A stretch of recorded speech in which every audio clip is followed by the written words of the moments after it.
राम राम भैया। सवेरे सवेरे उठनिया तो उठ के बैठल हनी तो एगो गाना सुनाई देता। फिर याद आया सरवाई तो कोनो बौसीत का दवाई बेचा था। फिर सवेरे सवेरे उठनिया राम का नाम लेने जय श्री राम। ओकरी बाद फिर दिन का शुरुआत कर लेने गईनी नहा धो के आईनी।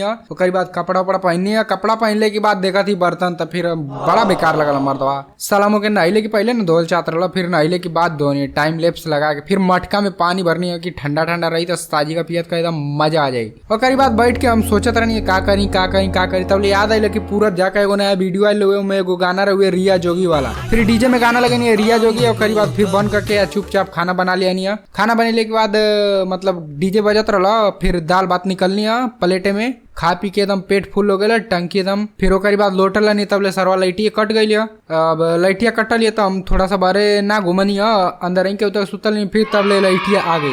लाइटिया आई तो भैया हमारी रिएक्शन कुछ ऐसा नहीं रहा। ऊपर देखा थी तो फिर भाग गई। तब जैसे ऊपर देखा नहीं फिर भाग गई। मतलब लाइटियो बहुत बेहया। फिर कोई नो बात ना। फिर हम खिड़की उड़की दरवाजा खोल के एगो गोजिया खैनी गईनी माजा लेके आनी। फिर माजा के साथ एगो गोजिया खैनी।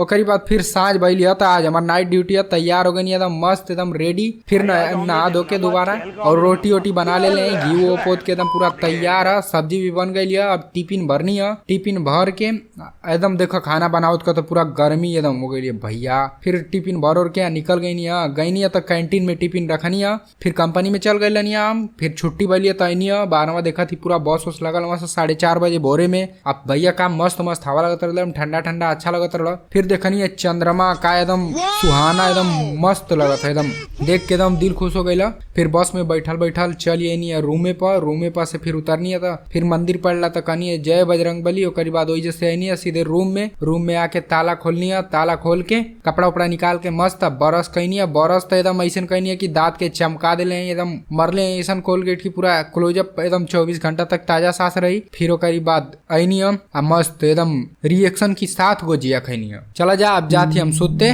चैनल के सब्सक्राइब कर लिए जा। मिलत ही बिहान। क्या रे भिक मंगिया, क्या देख रहा है?